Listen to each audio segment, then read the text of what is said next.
네, 안녕하세요. 잘 들리시나요? 네, 반갑습니다. 저는 포항공대 생명과학과 홍보위원장을 맡고 있는 최규하 교수입니다. 오늘 여러분 방학 동안에 많이 바쁠 텐데 이렇게 온라인 데이터학원에 생명과학과에 이렇게 참여해 주셔서 너무나 감사합니다. 오늘은 생명과학과에 대해서 설명을 하고요. 특히 학과 소개뿐만 아니라 학과에서 하고 있는 연구 대표 분야 교수님들이 참석해 주셔서 학과를 간단하게 또 소개를 하고 또 나중에 우리 학부생들이 참여해 주셔서 여러분과 재미있는 질의응답 시간을 가질 예정입니다. 우선 학과 이번에 지금 베타멈에 참석해 주신 교수님들을 잠깐 소개해 드리겠습니다. 김영진 교수님. 네. 안녕하세요. 저는 구조생물학 분야 대표 분야를 소개를 맡은 김영진입니다. 만나서 반갑습니다. 네, 저는 면역학 분야에 대해서 간략하게 소개를 해드린 김광준 교수라고 합니다. 반갑습니다. 네, 안녕하세요. 저는 간략하게 학과 소개를 맡게 된 생명과학과의 김정민이라고 합니다. 반갑습니다. 네, 안녕하세요. 여러분 바쁘신데 시간 내주셔서 감사하고요. 저는 분자의과학 분야에 대해 소개를 해드릴 박승열 교수입니다. 반갑습니다.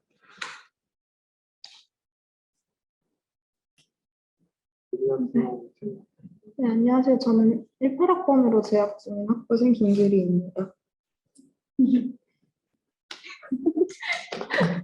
네, 안녕하세요. 저는 생명과학과 1과학번에 재학 중인 학생이고 오늘 이 자리에서 뭔가 학생들의 시선까지 전해드리고자 이 자리에 나왔습니다. 오늘 와주셔서 감사합니다. 네, 교수님들, 우리 학부생들 자기소개 감사합니다. 먼저 우리 학과 설명에 앞섰어요. 우리 학과에 멋진 소개 동영상이 있습니다. 그래서 동영상을 먼저 보시겠습니다.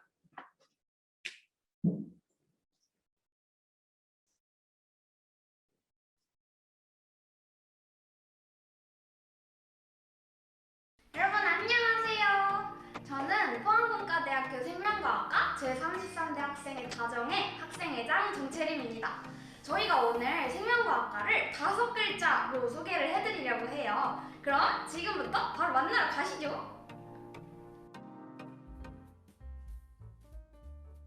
호기심 충족. 호기심 충족이라고 답을 하고 싶습니다. 사실은 저희가 살다 보면은 어렸을 때부터 자연 현상이나 생명 현상에 대한 많은 궁금증이 있었습니다. 그래서 처음에는 그것들을 하나하나 해결하고자 하는 그런 관심에서부터 시작을 했었습니다.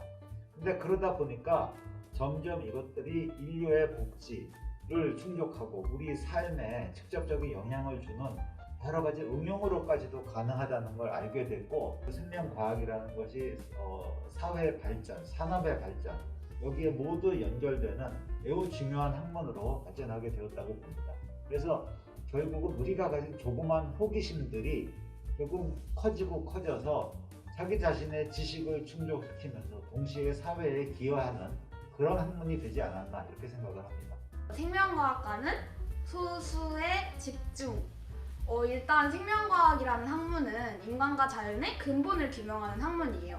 포스텍 생명과학과가 대한민국에서 최초로 생명과학과라는 명칭을 사용하신 거 알고 계신가요? 생명과학과는 무엇보다 최고의 인프라를 갖추고 있고 그 인프라를 학부생에게도 활용할 기회를 주신다는 데에서 특장점이 있습니다. 예를 들면 실험 수업이 6명 정원으로 운영된다는 걸 상상을 해보셨나요? 이렇게 소수정예를 적극 실현을 해주시고 계시고 무엇보다 생각하는 방법을 길러주시는 최고의 연구 및 탐구 능력을 키울 수 있는 환경이 바로 포스텍 생명과학과에 있습니다.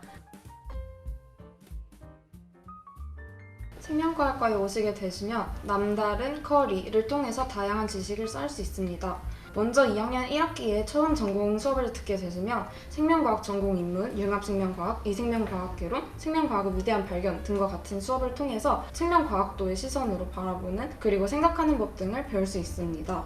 2학년 1학기부터 3학년 2학기까지는 학기마다 각 코어 과목 하나씩 세포생물학, 생화학, 분자생물학 등을 배우며 더 전공에 대해서 더 깊이 있는 지식들을 배울 수 있고 2학년 2학기에 생명과학 실험 원리론 및 실습 그리고 3학년 1, 2학기 중 한 학기를 선택해서 듣는 현대생명과학 실험을 통해서 책을 통해서 배울 수 있는 지식들 뿐만 아니라 실생활에서 사용하는 실험들에 대한 테크닉들도 배우게 됩니다. 4학년 때는 연구 참여, 학사 논문 연구라는 수업을 통해서 우리가 2, 3학년 때 배운 지식들을 활용을 하고 관심 있는 주제에 대해서 깊이 있게 탐구를 하는 법을 배우게 됩니다. 생명과학과에 오시면 이렇게 탄탄한 커리를 통해서 진정한 생명과학도로 성장하실 수 있습니다. 연구실 체험이라고 생각해요. 저희 생명과는 다양한 연구실을 체험할 수 있고 또 자유롭게 분야를 선택할 수 있습니다. 교수님 따라서 랩 따라서 다르겠지만 직접 실험을 해보고 자유롭게 디스커션도 하고 교수님께 말씀드려서 원하는 실험을 할 수도 있고요. 그리고 또 실제 프로젝트에 참여할 수 있는 기회도 열어주십니다. 저 같은 경우에는 6개월째 연구 참여를 계속하고 있고요. 제가 만약 다른 과였다면 연구실 컨택하는 거 연구실을 옮기거나 이러고 싶었을 때 쉽지 않았을 것 같아요. 그래서 이게 생명과의 메리트라고 생각하고요. 또 학기 중에 연참을 하면 3학점이 나오고 방학 중에는 1학점을 주셔서 학점을 채우는 데도 용이하게 사용하고 있습니다. 큰 꿈을 향해.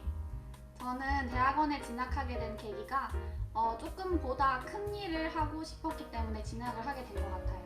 저 같은 경우에는 암을 치료하는 연구원이 되고 싶고 암을 치료하는 여러 가지 방법이나 아니면 치료법을 개발을 해서 전 세계에 보다 많은 사람들에게 영향을 미치는 사람이 되고 싶었고 그 꿈을 향해 가기 위해서는 이렇게 박사과정을 밟으면서 연구를 어떻게 하는지 또 어떻게 새로운 지식을 발견해 나가는지를 배우고 싶었기 때문에 대학원에 진학하게 되었습니다. 대학원에 저는 조금 일찍 결정을 해서 특차 전형으로 지원을 하게 되었어요. 저희 학교 특차 전형 같은 경우에는 조금 입시를 빨리 진행을 하고 대신에 자기가 대학원에 진학의지를 보다 빨리 밝힌 학생들에게 우선권을 주는 건데요. 성적 기준이 있고 성적 기준에 충족한 한 학생에 한해서 전공 면접을 따로 보지 않고 인성 면접만 진행해서 특차 전형 입시를 진행하게 됩니다. 제가 선택한 단은 사회 초년생입니다. 저는 졸업을 하고 나면 바로 회사에 입사를 하게 될 계획이고 제가 삼성바이오로직스의 연구생 학생이라는 제도를 통해서 연구생 학생으로 선발이 되어서 졸업하고 나서는 바로 입사를 하게 될 기회를 얻게 되었습니다. 저 같은 경우에는 일단 연구를 하거나 학문에 계속 정진하는 그런 방법도 있겠지만 저는 빨리 사회에 나가서 좀 더 여러 가지 일들을 해보고 싶었고 사회의 일원 또 기업의 일원으로서 일해보고 싶다는 생각이 있었습니다. 그리고 또 사회에 나가서 일을 하게 되면 아무래도 제가 굉장히 직접적으로 사람들에게 도움이 되는 일을 할 수 있을 것 같아서 취업이라는 결정을 하게 되었습니다. 저 같은 경우에는 학과 공지를 통해서 알게 된 삼성바이오로직스의 연구 장학생에 지원을 하게 되었고 지원 과정과 선발된 과정은 일반적인 공채 지원 과정과 또 동일한 과정으로 이제 하게 되었습니다. 그래서 이 연구장학생 제도나 산학장학생 제도를 이용해서 취업을 하게 되면 첫 번째로 장점이라고 생각하는 점은 아무래도 졸업 학번이 되어서나 졸업 직전 학기가 되어서 취업 준비를 해야 한다는 그런 부담감을 많이 덜 수 있고 두 번째로는 장학금을 1년 동안 받음과 동시에 기업에서 지원하는 연구 과제를 수행함으로써 기업이 필요로 하는 인재가 될 수 있도록 성장할 수 있는 기회를 가질 수 있습니다. 닥치고 연구. 저는 여러분도 아시다시피 생명과학과 1회 입학생이고요. 졸업한 이후에 생명과학이 그냥 좋아서 가장 좋아하는 일 그냥 했을 뿐입니다. 그랬더니 어느새 박사 학위를 졸업을 했고요. 그럼에도 계속 좋아하는 일이 연구였기 때문에 연구를 계속하는 게 가장 행복한 일이었고 그걸 계속 하다 보니까 대학 교수까지 됐습니다. 가장 자기가 좋아하는 일을 그리고 행복한 일을 직업으로 삼을 수 있는 몇 안 되는 직업 중에 하나입니다. 지금 이 영상을 보는 학생들 중에 학과 선택에 대해서 고민하는 학생들도 있을 거라고 생각하는데요. 아까 제가 제 진로에서 얘기했지만 이 고민에 대해서 답을 줄 수 있는 사람은 누구도 없습니다. 주변의 소리를 듣지 말고 본인의 소리를 들으라고 일단 얘기하고 싶고요. 그러려면은 본인을 잘 알아야 됩니다. 그래서 본인을 잘 알 때까지 여러 가지 경험을 하기를 추천합니다. 따라서 생명과학과와 타학과의 그 선택에서 고민하고 있는 사람들이 있다면 그 두 학과를 충분히 경험해 보길 바랍니다. 우리가 이렇게 복잡한 생명체로서 어떤 생명 현상을 본다라는 것이 또 그 생명 현상의 본질에 다가간다는 것이 정말 쉬운 일은 아니죠. 그렇기 때문에 그것을 본인의 생각을 통해 가지고 생명 현상의 본질에 다가섰을 때 느끼는 희열감은 그 어느 무엇보다도 더 크다고 생각합니다. 그리고 앞으로 바이오 헬스가 미래를 주도하는 중심축에는 변화가 없습니다. 대부분의 학자들이 그렇게 얘기하고 있으니까 그런 측면에서 생명과학에 도전한다는 것이 미래를 멋지게 살아가는 아주 좋은 방법 중 하나가 되지 않을까라고 생각합니다. 너무 재밌다! 입니다. 생명과학과는 이제 공부만 한다고 생각하시는 분들이 많은데 실제로 공부를 많이 하기도 하지만 좀 재밌게 공부하는 것들도 좀 많은 것 같아요. 가령 실험 수업 같은 경우 조류 관찰이라고 해서 조류들을 직접 바다에 들어가가지고 채집해보고 이제 현미경으로 관찰하는 그런 실습의 시간도 가졌고요. 가서 다양한 체험의 기회, 그 다음에 실제로 보고 실제로 느끼고 실제로 관찰하는 그런 수업이 많기 때문에 공부를 하더라도 재밌게 공부를 하실 수가 있습니다. 그리고 공부 이외에도 생명과학과는 매년 리트릿이라는 행사를 가는데요. 2018년도에는 거제도로 리트릿을 갔었고 교수님들과 학생들이 다 같이 떠나서 뷔페도 먹고 교수님과 속 시원하게 궁금한 점을 물어보고 답도 받는 간담회도 가지고 학생들이 재밌게 놀 수 있는 그런 기회가 리트릿이고요. 그 리트릿을 1년에 한 번씩 이제 생명과학과는 늘 기획해서 갈 수 있습니다. 그리고 바이오인의 밤 행사도 진행하는데요. 1년에 한 번씩 교직원 식당에 모여서 전 구성원들이 앉아서 오손도손 맥주와 바베큐를 먹으면서 바이오인의 밤을 진행하고 2019년 같은 경우에는 음악단을 모셔가지고 굉장히 재밌었던 기억이 있습니다.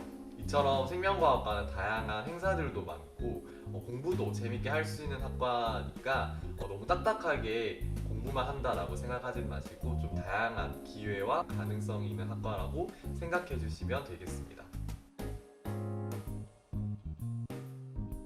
생명과만의 혜택은 5글자로 지원 빵빵해입니다. 생명과학과 같은 경우에는 학생들에게 많은 혜택을 주려고 노력하고 있고 저 같은 경우에는 먼저 성행김 장학금을 받았어요. 성행김 장학금은 이제 생명과학과에서 대학원을 진학해서 이렇게 연구의 길로 가고자 하는 학생에게 매년 이제 각 학년에서 한 명씩 추천을 해서 받게 되는 장학금인데요. 네.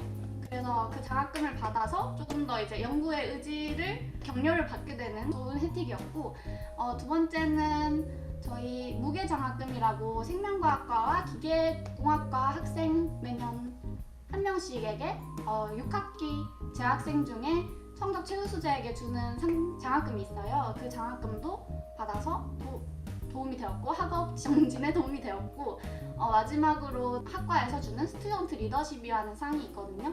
그거 같은 경우에는 생명과학과에서 이렇게 열심히 일하는 학과 학생들에게 격려를 해주기 위한 그런 상이고 그런 상들도 받아서 학과를 위해서 일하는 일도 참 뿌듯하게 잘 마무리할 수 있었습니다. 저희 생명과학과에서는 학생이 우선입니다.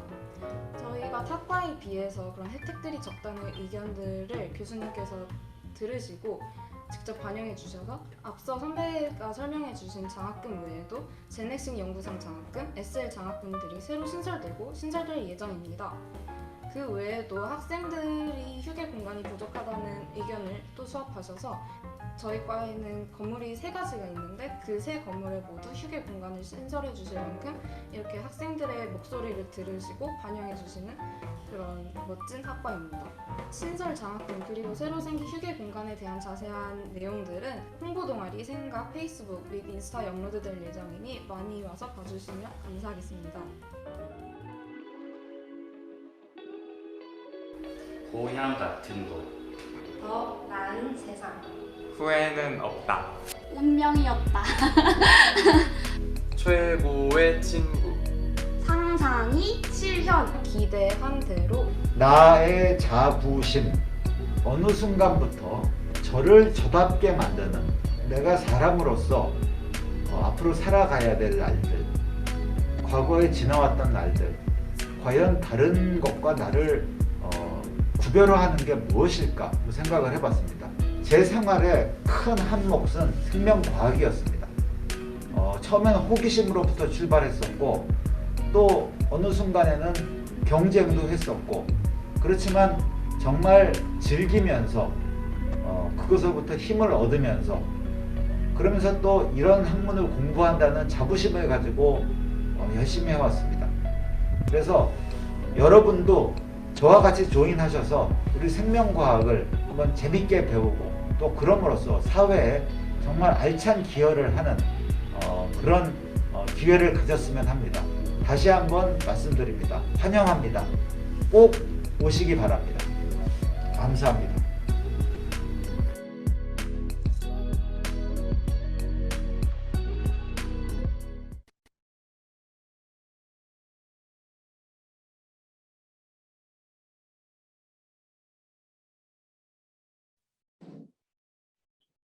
예, 여러분 생명과에 대한 궁금증이 조금 풀리셨나요? 예, 동영상 잘 시청했길 바랍니다. 동영상으로 좀 부족할 수도 있는데요. 그 부족을 채워주기 위해서 우리 생명과학과의 김종민 교수님께서 생명과학과를 직접 소개해 주시겠습니다. 예, 여러분 안녕하십니까. 예.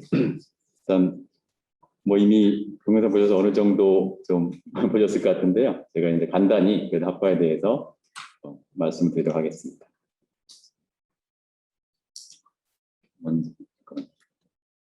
예. 그래서 이제 저희 포스텍 생명과학과의 저희 홈페이지고요. 그래서 이제 저희 최신 소식들이 자주 업데이트되고 있으니까 한 번씩 봐주시면 좋겠습니다. 저희 학과의 연역에 대해서 먼저 말씀드리면요. 저희 포항공과대학교는 이제 86년에 개교를 했습니다. 저희 생명과학과의 경우는 89년에 이제 학과가 시작되었고요. 그래서 최근에 이제 30주년 행사도 가졌습니다. 여기에 뭐 좀 자가 잘 안 보일 수도 있긴 한데 어쨌든 초기부터 그 교수님들이 아주 좋은 성과를 내셔서 이제 최우수 평가를 여러 번 받았고요. 그러면서 이제 잘 아시겠지만 이제 생명과학과에서 출발한 이제 제넥신 같은 경우 이제 학과에서 만들어진 10년 후에 이제 코스닥 상장이 되었고 최근에 이제 코로나 시대에 이제 어떤 대표적인 백신 기업으로서 성장하였습니다. 그리고 이따가 간단히 말씀드리겠지만 저희가 이제 생명과학과뿐 아니라 이제 또 생명과학 연구센터, 아니면 보이, 수공학 단백질 연구소가 여러 이제 인프라를 확충하고 있고요. 그럼으로써 이제 여러 연구 인력 확충하고 좀 더 활발히 연구를 이어가고 있습니다. 예, 그래서 건물 간단히 말씀드리면 생명과학과에 저희가 처음에 지어진 저희 과 건물이고요. 그다음에 2000년대 초반에는 생명과학 연구센터, 그다음에 작년에는 이제 따끈따끈하게 이제 보이 바이오폰 인노베이션 센터를 만들었고요. 그리고 현재 또 세포과학 단백질 연구소를 멀지 않은 곳에 만들어서 구조 기반 신약 연구를 활발히 진행하려고 합니다. 예, 그래서 현재 저희과 교수님들 이제 30분이 계시고요. 이제 물론 계속 이제 좋은 분들이 충원되고 있고, 이제 최근에 이제 또 오시기로 한 분 여러분이 계십니다. 그래서 일단 분야는 크게 5가지가 있는데요. 그 분야별 이제 소개는 이제 아까 보신 그 여러 교수님들께서 바로 이어서 진행해 주시겠습니다. 생명과학과 비전과 목표는 그렇죠. 아무래도 이제 저희가 어떤 세계적으로 선도할 수 있는 어떤 그런 연구와 교육을 실현하는 것이 저희의 비전이 되겠고요. 그래서 융합적 교육을 통한 창의적 인재 양성과 학문적 일뿐 아니라 산업적으로 영향력이 큰 어떤 그런 것을 결과를 창출하는 것을 목표로 하고 있습니다. 그래서 이제 아무래도 창의적이고 진취적이고 또 미래의 어떤 글로벌한 리더십을 가질 수 있는 어떤 그런 인재를 양성하고자 하고요. 계속 강조된 부분이지만 그런 소수 정예를 추구하면서 그런 학습자가 자기가 원하는 바를 스스로 고를 수 있는 어떤 그런 학습자 주도적인 어떤 그런 연구 교육 시스템을 강화하고자 합니다. 그래서 연구와 강의에 대해서 간단히 말씀드리면요, 물론 기초적인 것부터 이제 그룹별 연구 아니면 계열 맞춤형 연구, 아까 이제 계속 강조된 연구 참여, 어떤 걸 학사 논문 연구 이런 것들을 통해서 직접 실험실에서 연구 참여할 수가 있고요. 물론 1학년 때부터도 이제 1학년부터도 이제 새내기 연구 참여라는 제도를 통해서 1학년 때부터도 직접 연구실을 경험할 수 있게 됩니다. 또 강의 같은 경우도 이제 기초뿐 아니라 이제 대학원과 연계된 여러 전공들이 있고요. 또 이제 아무래도 융합적인 교육을 강조하다 보니까 저희가 물론 생명과학 전공도 깊이 공부할 수 있지만 타학과 전공들도 언제나 볼 수 있도록 열려 있습니다. 그래서 학부 교육과의 특징은 이제 1학년을 제외하고는요, 저희가 이제 다 영어 강의를 원칙으로 하게 되었고요. 아무래도 이제 국제화 시대다 보니까 영어 강의를 원칙으로 하고 있습니다. 그리고 이제 소수 인원을 낸다는 게 상당히 특징적이고요. 그다음에 아까 동영상에도 간단히 소개되었지만 저희 같은 경우 실험 과목의 수강 인원을 상당히 작게 해서 예를 들어서 현재 생명과학 시험 6명 이런 식으로 작게 운영함으로써 좀 더 밀접하게 심화된 과정을 배울 수 있도록 하고 있습니다. 그러면서 이제 아까 말씀드린 것처럼 이제 어떤 그 글로벌한 학생이 되기 위해서는 당연히 여러 가지가 필요하겠지만 어쨌든 맞춤형 교육, 그다음에 소규모 토론식 수업, 그다음에 이제 지도교수 제도를 통해서 지도교수님들로 이제 한두 명 정도의 학생이 배정이 됨으로써 더 가깝게 소통할 수 있도록 하고 있습니다. 예. 그리고 아까 나왔지만 이제 야외 실습 같은 과정도 있고요. 그래서 물론 이제 작년과 올해는 좀 어려움이 있었지만, 그 전에 보신 것처럼 가깝게는 뻥의 구룡포 이런 데서 이제 채집 활동도 하였고요. 제주도에 가서도 이제 이렇게 채집 활동을 하면서 선후배 또 이제 교수님과 교류할 수 있는 기회가 있었습니다. 제주도도 갔지만 전에는 울릉도도 갔었고 이런 식으로 여러분들 가면서 새로운 생태도 관찰하고 또 이제 교류의 기회도 있었습니다. 시험실 같은 경우 물론 학부 시험실도 있고요. 그다음에 저희가 아무래도 연구에 치중하다 보니까 어떤 그런 최신 설비를 갖춘 동물 실험실, 그다음에 식물 관리에서는 온실 이런 것들도 잘 갖춰져 있습니다. 그리고 이제 교수와 이제 아무래도 학생 간의 소통이 중요하겠고요. 그래서 이제 매년 시행되는 워크숍, 그다음에 종강 파티, 바이오인의 밤, 신생 환영회 이런 것들도 활발히 수행해 왔습니다. 물론 이제 코로나가 끝나면 이제 내년에는 좀 더 활발하게 같이 할 수 있을 것으로 기대하고 있습니다. 예. 그래서 학부 과정 같은 경우는 이제 저희 단기 유학 프로그램이 있는데요. 단기 유학 프로그램이라는 거는 이제 미국과 유럽의 여러 주요 대학들과 학점 교류 협정이 되어 있어서 보통 3학년 때 많이 가긴 합니다. 한 학기 정도 해외 대학에 가 있으면서 새로운 걸 배우고 경험할 수 있는 기회인데요. 기본적으로 이제 300만 원이 지원이 되고 또한 추가로도 지원금이 지원이 되고 있습니다.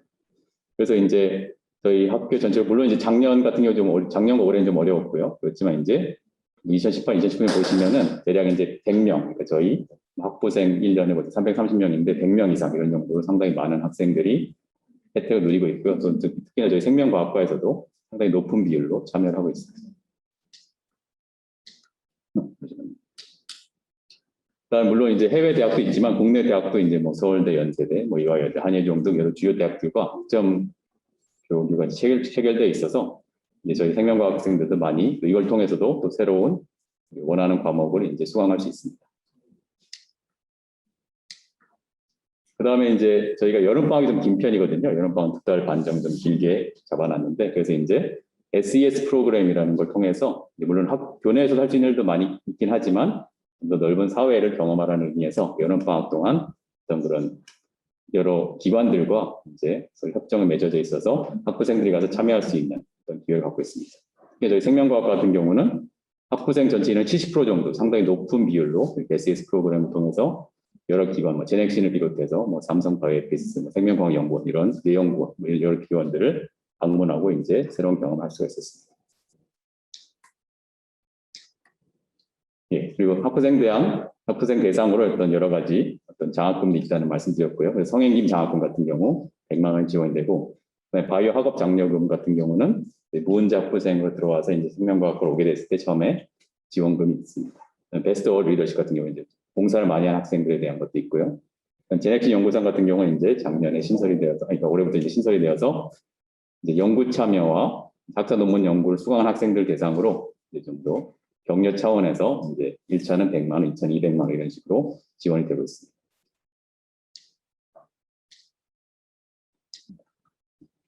예, 그래서 장학금 시상식 이제 수행한 부분을 이제 간단히 사진으로 가져왔습니다. 그럼 졸업생 진로에 대해 간단히 말씀드리면요, 뭐 다양하고요, 상당히. 그래서 이제 물론 이제 상위 교육과정, 뭐 예를 들어 대학원 진학하는 학생들도 있지만, 뭐 기업체나 연구소, 실제 창업하는 경우도 있고, 아까 이제 이소 교수님처럼 이제 대학교 교수 계신 분도 있고, 연구원으로 있는 경우도 있고, 여러 다양한 진로가 있습니다. 예. 그래서 이제 몇 분만 예로 가져왔는데요. 그래서 이제 예를 들어서 해외 같은 경우는 뭐 예일대나 유니버시티 미네소타, 뭐 인스튜트 몰레큘러 바이오테크놀로지 이런 주요 대학에 여러분들이 계시고요. 이제 저희 포스텍 같은 경우도 이제 이승훈 교수님과 김민석 교수님 그리고 제가 이제 근무하고 있습니다. 그 밖에도 이제 서울대나 카이스트 연세대 아니면 뭐 여러 유수 해외 대학들에도 여러 동문들이 활발히 활동하고 있습니다. 그리고 제가 잘 안 보이긴 한데 여러 기업, 네, 어쨌든 유수 기업들과 뭐 삼성 바이오로직스라든지 한국 바이오피스 아니면은 뭐 SK, LG, 뭐 CJ 뭐 이런 주요 기업들 포함해서 어떤 국내외 어떤 많은 기관들의 이제 저 동문들이 이제 포진하고 있다 이렇게 말씀드릴 수 있겠습니다. 또한 다양한 이제 진로 탐색의 기회를 제공하기 위해서 저희가 일단 정규화된 이제 수업들이 있고요. 그래서 생명과학 특히 현대생물학 동향 같은 경우는 저희 이제 생명과학 졸업생들이 와서 이제 자기의 어떤 걸어온 길과 그다음에 이제 현재 뭐 자기가 하고 있는 일, 그다음에 동향 그런 것들을 이제 소개하는 기회를 갖고요. 물론 이제 정규 세미나를 통해서는 좀 더 최신 연구에 대해서 집중해서 들을 수 있는 기회가 있겠습니다. 또 이제 바이오 산업 소개 같은 경우는 산업계에 진출한 어떤 그런 동문들이 와서 자기에 대해 소개를 하고 어떤 다양한 진로를 모색할 수 있는 기회를 제공하고 있습니다. 네. 그래서 이제 아까 말씀드린 것처럼 제넥신 같은 게 저희 대표적인 생명과학과 최신 기업으로 상당히 리딩하는 이미 그룹을 기업을 성장하였고요.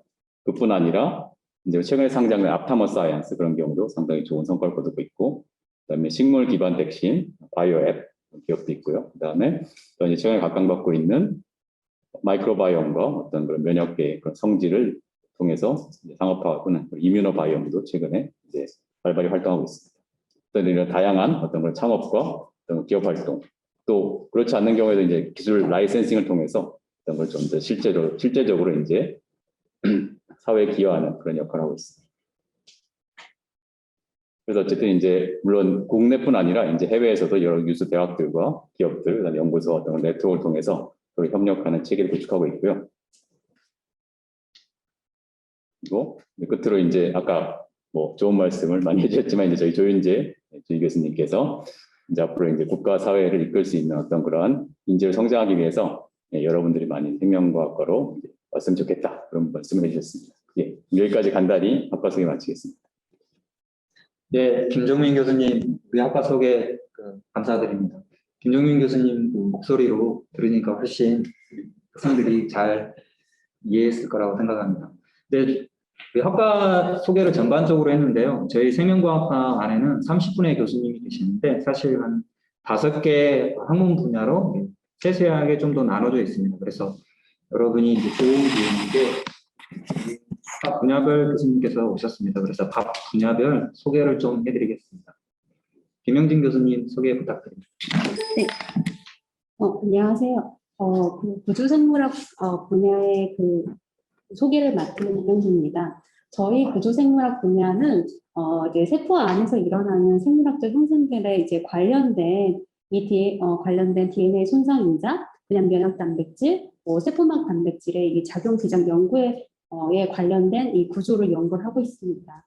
왜냐하면 이제 단백질의 이제 기능과 이런 특성에 대한 거는 이제 세포 생물학이나 아니면 생화학 등을 통해서 잘 알려져 있지만 이들이 정확히 이제 어떻게 이제 그 상호작용을 하는지에 대해서는 사람들이 잘 안 알려져 있습니다. 그러다 보니까 지금 이제 구조생물학에 속하신 이 5분의 교수님들이 지금 2가지 방식을 통해서 이제 연구를 하고 계신데요. 하나는 이제 그 생물학적 데이터를 이제 수집하고 이제 취득해서 이제 컴퓨터를 이제 활용해서 이제 연구하는 이제 생물 정보학 방법이 있고요. 하나는 이제 단백질에 관련된 단백질을 직접 이제 정제해서 이들의 단백질의 구조를 규명을 하고 계십니다. 어떤 단백질에 대해서 이제 규명을 하고 계시냐면 이제 질병에 관련 질병에 이제 관련된 이 단백질들의 이 구조를 기반을 해서 이 단백질과 이제 약간의 얘를 어떻게 상호작용하는지, 또 이 단백질에 관련된 이 항체에 대해서 엔지니어링에 대해서도 연구를 하고 계시고요. 그 다음에 단백질 중에서 잘 연구되지 않고 어려운, 그 다음에 이 단백질에 기능 이상이 생겼을 때 이제 질병에 영향을 줄 수 있는 생포막 단백질에 대해서도 연구를 하고 계시고, 그 다음에 사람들의 이제 노화, 그 다음에 암에도 영향을 주는 유전자의 안정성에 대해서도 연구를 하고 계십니다. 그러면 이런 구조생물학이 향후 이제 어떻게 이제 쓰이는지 여러분들이 많이 궁금해하실 텐데요. 이 단백질 구조는 나중에 이제 신약을 개발하는데, 그 다음에 암을 연구하는데, 또 백신을 개발하는데, 항체 의약품에 이제 다 관련이 돼 있습니다. 이 단백질 구조는 여기서 보시는 것처럼 타겟 단백질과 약물이 나중에 결합을 했을 때 이 결합 지역에 관련 이 단백질 약물과의 이 3차 구조를 보면서 이 타겟 단백질과 약물들이 어떻게 결합했는지 3차 구조를 보면서 이들에 대한 정보를 다 수집하여서 이 약물의 이제 나중에 어떻게 용이성을 더 높이고, 또 약물과 타겟 단백질과의 그 결합력을 더 높이고, 나중에 이제 세포에서 침투를 잘 할 수 있게 하는 이런 정보를 이제 설계하게 됩니다. 저희 이제 구조생물학과는 이제 이거는 생명과학과가 이제 가진 저희 특화된 장점이라 할 수 있는데요.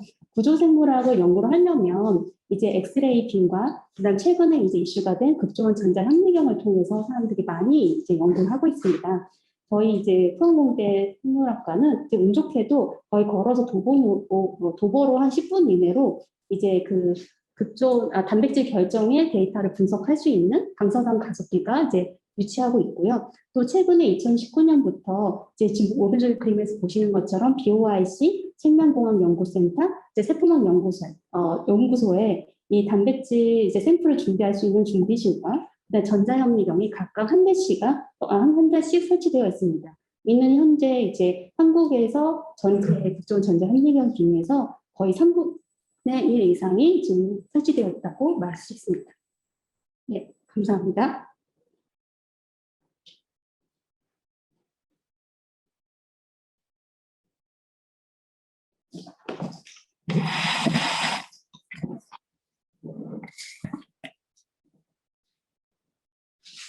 네, 그 면역학 분야에 대해서 간단히 소개해 드리도록 하겠습니다. 저는 그 이뮨 마이크로바이ota 인터랙션에 대해서 연구를 하고 있는 김광훈 박사라고 합니다. 면역학은 기본적으로 그 병원체에 대한 어떤 병원체로부터 우리 몸을 보호하거나, 그리고 여기 그림에서 보시는 것 같이 그 암세포의 발생을 억제하는 그때 중요한 그 면역 체계에 대해서 연구를 하는 학문 분야입니다. 다양한 연구 분야가 있는데요. 그 중에서도 그 포스텍 그 생명과학과 면역 그 관련 연구 분야는 3가지 중점 연구 분야를 가지고 있습니다. 하나는 인플루엔자나 그 코비드-19과 같은 어떤 병원체에 대한 어떤 방어 기작에 대한 연구하는 분야, 그리고 장내 미생물과 그 전막 면역 체계의 어떤 상호작용에 대해서 연구하는 분야, 그리고 암과 엘러지와 같은 그 다양한 면역 질환에 대한 어떤 기작이라든가, 그리고 치료 기법 개발과 관련된 연구를 하고 있는 그 3가지 중점 연구 분야를 가지고 있습니다. 8분의 교수님들이 다양한 그 세부 전공 분야에서 그 다양한 질환 모델을 가지고 연구를 진행을 하고 있습니다. 그 면역학은 그 의학과 굉장히 밀접한 관련성이 있습니다. 그 한 예로 그 글로벌 그 드럭 마켓에서 판매되고 있는 그 상위 10위 매출 규모를 갖고 있는 여러 가지 의약품들을 보면 그 중에서 6가지들이 그 면역학 분야의 기초 연구를 바탕으로 해서 만들어지고 이용이 되고 있습니다. 그리고 그 과거에는 그렇게 발생 빈도가 높지 않았던 그 여러 가지 질환들, 면역 관련 질환들이 현대 사회에서는 굉장히 많이 늘어나고 있는데요. 이와 더불어 뭐 다들 경험을 하시고 계시겠지만 신종 감염체인 어떤 코로나 바이러스에 대해서도 대응이 필요하다라고 할 수 있습니다. 그래서 앞으로 이런 다양한 질환들, 난치성 질환이라든가 어떤 신종 감염체에 대해서 대응이 필요하고 있고, 이런 관점에서 면역학 분야는 좀 앞으로도 계속적인 관심을 받을 것으로 생각을 하고 있습니다. 또 그 면역세포들은 다양한 기관에 존재를 하고 있습니다. 그래서 그 기관의 특이적인 기능에 면역세포들이 어떤 영향을 미치는지에 대한 연구도 활발히 진행되고 있습니다. 그 중점 연구 분야 중에 하나인 그 마이크로바이옴 연구에 대해서 간략하게 말씀드리자면, 그 현대사회에서 항생제라든가 여러 가지 다양한 의약품들에 대해서 노출이 되고 있고, 또 음식이라든가 생활 습관들이 변화가 됨으로써 어떤 특히 그 장내 미생물의 어떤 조성 변화나 다양성 감소가 야기가 되고 있습니다. 이러한 마이크로바이옴의 어떤 불균형들이 다양한 질환의 어떤 그 발생과 진행에 영향을 줄 수 있다라고 알려져 있는데요. 이러한 그 마이크로바이옴, 특히나 장내 미생물을 그 제어함으로써 질병 치료에 이용이 될 수 있다라는 연구 결과가 많이 나와 있고, 또 저희도 그런 관련된 연구를 활발히 진행을 하고 있습니다. 한 가지 예로 그 3세대 그 항암 치료 기법으로 그 많이 주목을 받고 있는 항암 면역 치료제, 그러니까 면역관문 억제제를 이용한 항암 면역 치료의 경우에 한 30% 환자에서는 그 효과적으로 작용을 합니다. 그러나 나머지 70% 환자에서는 치료 효과가 없는데, 이런 그 면역 항암 그 치료제에 그러니까 효과가 없는 미반응 환자를 대상으로 그 건강한 사람으로부터 그 분면을 이식을 받았을 경우에 이런 미반응 환자들이 항암 치료제에 잘 반응하는 환자로 바뀔 수 있다는 점이 제시가 됐습니다. 앞으로 이와 같은 연구들이 여러 가지 그 질환 모델을 대상으로 이루어질 것으로 생각을 하고 있는데요. 그 시장 규모도 2024년도에 되면 한 10조 이상으로 증가가 될 것으로 생각을 하고 있습니다. 이런 마이크로바이옴 연구에 있어서 이제 필수적인 그 연구 시설이 저희 포스텍에 잘 태계적인 수준으로 갖춰져 있는데요. 그 특히 무균동물 시설과 같은 시설들이 잘 갖춰져 있고, 그리고 면역학 연구에 그 필요한 여러 가지 기반 시설들을 잘 확보를 하고 있습니다. 그래서 아마 그 포스텍 생명과학과에 진학을 하게 되면 직간접적으로 이런 마이크로바이옴 연구에 대해서 경험을 할 수 있는 기회를 가질 수 있을 것으로 생각을 합니다. 네, 감사합니다.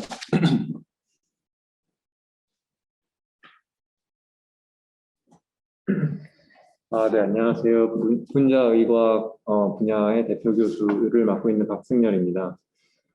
저희 분야를 간단히 좀 소개시켜 드리려고 하는데요. 기본적으로 저희 분야는 우리 몸 안에 있는 모든 세포를 분자적인 접근을 통해서 이해하려고 합니다. 그래서 그렇게 이해를 해서 병을 진단하고 치료하고자 하는 그 목적을 가지고 있고요. 교수님들에 따라서 어떤 분은 지방세포를 대상으로 연구하시기도 하시고, 어떤 분들은 줄기세포, 어떤 분들은 암세포를 대상으로 연구하시기도 하십니다. 저희는 사실 최고 수준의 그 기법을 도입해가지고 그 세포 자체를 이해하기 위한 연구를 하고 있는데요. 그 왼쪽에서 보시는 것처럼 시뮬레이션 과정을 거치거나 아니면 세포 안에 있는 단백질이나 DNA 아니면 RNA, 탄수화물들이 실시간으로 움직이는 것을 보기도 하고요. 그리고 세포 안에 있는 몸 안에 있는 다양한 장기들을 몸 밖에서 만들어 보는 과정을 거치기도 합니다. 그래서 저희 그 분자의과학 분야에는 총 7분의 교수님들이 재직하고 계시고요. 연구 중에 계십니다. 사실 저희 분자의과학 분야는 그 국내를 넘어서 전 세계에서 최고 수준의 논문을 매년 내고 있습니다. 그래서 실적적인 측면에서는 전 세계 어디에서도 경쟁할 만한 수준을 가지고 있고요. 그리고 이러한 개념을 통해서 암을 진단한다거나 아니면 암을 치료한다거나 새로운 접근을 매년 새롭게 저희가 제시를 하고 있습니다. 이런 것들을 통해서 다양한 교수님들이 협업을 통하면 인공장기를 만든다든가 아니면 줄기세포 기술들을 이용해서 지금까지 고쳐지지 않았던 암이나 난치병 혹은 면역치료 등을 이용해서 어떤 큰 저희가 컨트리뷰션을 할 수 있을 것이라고 기대할 수 있습니다. 감사합니다. 네, 제가 신경과학 분야를 소개해 드리겠습니다. 여러분, 그 현대사회가 되면서 가장 활발하게 지원되고 가장 연구가 많이 된 분야 중에 하나가 신경과학 분야입니다. 이거는 나이가 들어감에 따라 특히 보시면 치매나 또는 퇴행성 뇌질환, 그런 신경질환, 정신질환들이 있는데요. 이 신경 분야, 연구과학 분야에서는 그런 정신질환 치료법에 대해서 연구를 하고, 정신질환에 대해서 신경과학에서 알려면 우리가 아는 학습이나 기억, 행동에 대한 신경회로에 대해서 알아야 되겠죠. 이렇게 하시고, 그 다음에 뇌가 아주 복잡합니다. 생명체 중에 가장 복잡한 부분이 뇌인데, 뇌의 그런 작동 원리를 연구하고 있습니다. 그래서 저희 학과에는 5분의 교수님께서 열심히 연구하고 계십니다.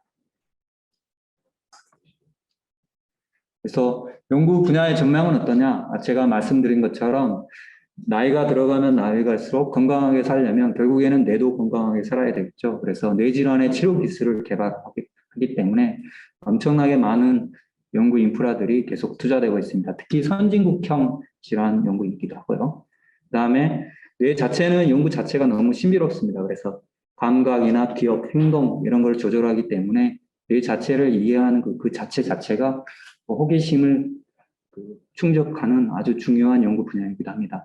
여러분 잘 아시는 AI 관련된 것도 이런 인간의 뇌를 모방한 것이겠죠. 그래서 관련된 연구 인프라로는 직접 뇌를 봐야 되기 때문에 초고 해상도 현미경들을 활용하고 있습니다. 그다음에 마찬가지로 사람 자체가지로 연구를 못하기 때문에 좋은 실험 동물 가지고 행동을 분석하는 이런 장비들이 잘 갖춰져 있고요. 또 하나 세포 자체를 연구하기 때문에 신경세포를 직접적으로 분석하는 생리나 이런 분자적인 것을 분석하는 장비들이 아주 잘 갖춰져 있습니다. 네, 다음으로는 마지막으로 제가 있는 식물생명과학 연구 분야를 소개해 드리겠습니다. 이게 식물생명과학 분야에는 4분의 교수님들이 있고요. 중점 연구 분야는 바이오매스, 그러니까 식물의 생산성을 높이는 분야라고 생각하면 될 것 같습니다. 그 다음 하나로는 식물의 면역, 식물도 병에 걸립니다. 그래서 식물의 병에 대해서 이해를 하고 병이 안 걸리는 식물을 개발하는 데 연구를 하고요. 마지막으로 이런 식물을 활용한 그린 바이오텍이라고 합니다. 아까 백신 얘기도 나오고 사람용 단백질을 만들었는데 우리 황인환 교수님께서 그런 연구를 기초과학을 연구를 많이 했고 최근에 응용적으로도 많은 성과가 이루어졌고요. 좋은 회사를 만들고 계십니다. 그래서 식물은 말 그대로 보시는 것처럼 식물 공장이 이제 가동이 되고 식물 자체에서 동물 세포에서 아니라 식물 자체에서 유용한 단백질과 백신 그리고 그런 산업용 유용 물질들을 이제 만들어내는 시대가 됐습니다. 그래서 이 분야는 사실 지난 20년 동안 기초과학적으로 많이 연구가 투자가 됐고요. 최근에서야 빛을 발하고 있습니다. 그래서 아주 전망이 앞으로 더 밝다고 할 수 있겠습니다.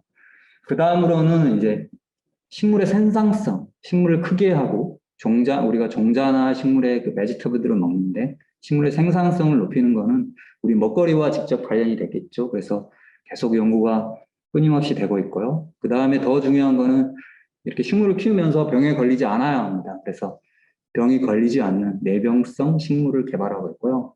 마지막으로 이런 식물들은 계속 다음 세대 종자로서 뿌려야 되기 때문에 이런 생산성도 높고 병에 걸리지 않는 식물을 최종적으로는 육종이라는 걸 해야 됩니다. 그래서 지금 보시면 다양한 토마토들을 만들어졌죠. 그래서 소비자의 기호에 따라 나는 큰 토마토, 단 토마토, 색깔이 예쁜 토마토, 향기가 나는 토마토 이렇게 다양한 식물을 개발하고 있습니다. 네, 이렇게 오늘 생명과학과 분야별 소개를 잘 마쳤고요. 일부 소개는 여기서 이제 끝났고요. 잠깐 브레이크 타임 한 1분 갔죠. 그래서 여러분 우리 생명과학과 교수님들 소개와 그 다음에 분야별 소개가 여러분에게 큰 도움이 됐는지 모르겠습니다. 그 다음에 더 중요한 거는 분야별 소개와 생명과학과 소개 외에도 여러분에게 아마 곧바로 질문이 막 뭔가 궁금한 게 생겼을 거예요. 그래서 그 전에 이제 여러분으로부터 다양한 질문들을 일단 받았습니다. 그래서 이제 제가 이제 마이크 사회 진행을 우리 학부생인 그 정채린 우리 학생한테 선배를 받았어요. 그래서 Q&A 시간을 가져보도록 하겠습니다. 자연스럽게 저희가 준비했는데 여러분에게 이제 잘 듣고 좀 도움이 됐으면 하고, 무엇보다 중요한 거는 이 Q&A 시간이 끝나고 여러분이 여전히 궁금한 게 있을 겁니다. 그래서 그런 거를 미리 질문을 준비해 줬다가 질문을 해주시면 너무나 감사하겠습니다. 예, 규리 학생 부탁합니다. 네, 교수님께서 잘 얘기를 해주셨어요. 저는 2부 진행을 맡은 생명과학과 학생회장 정채림이고요. 여러분들이 굉장히 많은 사전 질문들을 해주셨어요. 그래서 그 중에서 많이들 질문을 해주셨고 많이들 궁금해 하시는 부분이 있구나라는 생각에 조금 선별을 해가지고 질문을 가지고 왔습니다. 지금부터 차근차근 답변을 드려보도록 하겠습니다. 네, 지금부터 시작해보도록 할게요. 그래서 진행자는 앞서와 같아요. 그런데 저희 규리 언니, 그리고 정채림 학생, 이렇게 해가지고 학생의 이야기와 교수님 5분의 이야기를 모두 질문 답변 속에 녹여서 들려드리도록 하겠습니다. 가장 먼저 첫 번째 질문입니다. 졸업 후 학생 진로는 어떠한가요? 였는데요. 가장 많은 분들께서 질문을 해주셨어요. 물론 앞에 나오긴 했지만 김종민 교수님께서 한번 답변해 주실 수 있으실까요? 예, 편하게. 예, 그래서 일단 안녕하십니까. 김정민입니다. 그래서 아까 학과 소개 때 간단히 말씀드리긴 했는데요. 일단 학생 진로는 뭐 다양하게 있고요. 그래서 일단 아까 보신 것처럼 이제 그래프로 잠깐 보여드리면요. 예, 그래서 이제 뭐 다양합니다. 예, 그래서 일단 물론 이제 교육과정 진학도 있겠지만 뭐 기업체, 연구소, 이제 창업. 근데 아무래도 요새는 기업체와 창업 쪽으로는 상당히 많아진 것 같고요. 대학교 교수나 연구원 이런 식으로 다양하게 진로를 갖고 있습니다. 다음. 그래서 뭐 아까 좀 많아서 자세히 말씀 못 드렸는데요. 뭐 최근에 이제 아무래도 많이 성장하고 있는 바이오시밀러 관련해서 삼성 바이오로직스나 삼성 바이오피스, 아니면은 뭐 LG에서도 이제 생명과학 쪽을 많이 하고 있고요. SK 바이오팜 같은 경우 백신 관련해서 활발하게 하고 있습니다. 그다음에 뭐 녹십자라든지 그런, 아니면 사실 뭐 네이버나 뭐 아니면 다른 기업들도 이제 다 활발하게 진행되고 있고요. 그래서 뭐 결론적으로 사실 너무 많아서 다 말씀드리기도 어렵지만 결론적으로 이제 저희 졸업생들은 뭐 다양한 진로를 이제 잘 찾아가고 있고, 그러니까 아까 말한 것처럼 뭐 커리어를 잘 디벨롭하고 있고, 그래서 어디서나 이제 어디에 있든지 간에 여기서 이제 리딩하는 그룹으로서 이제 잘 하고 있다, 그렇게 생각하시면 되겠습니다. 그래서 뭐 진로는 다양하고요. 그래서 뭐 그게 걱정하실 필요는 없다. 네, 답변 감사합니다. 이어서 다음 질문으로 넘어가 보도록 하겠습니다. 다음 질문은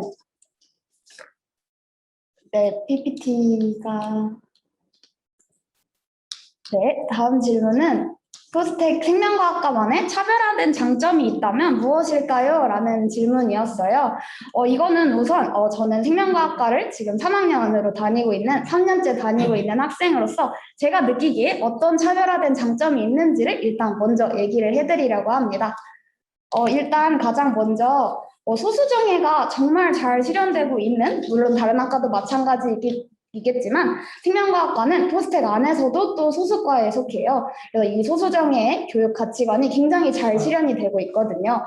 앞서 학교 소개에서도 말씀해 주셨지만 실험 과목 정원이 5명, 6명 이렇게 실제로 운영되고 있다라고 저기 그림에 넣어놨죠.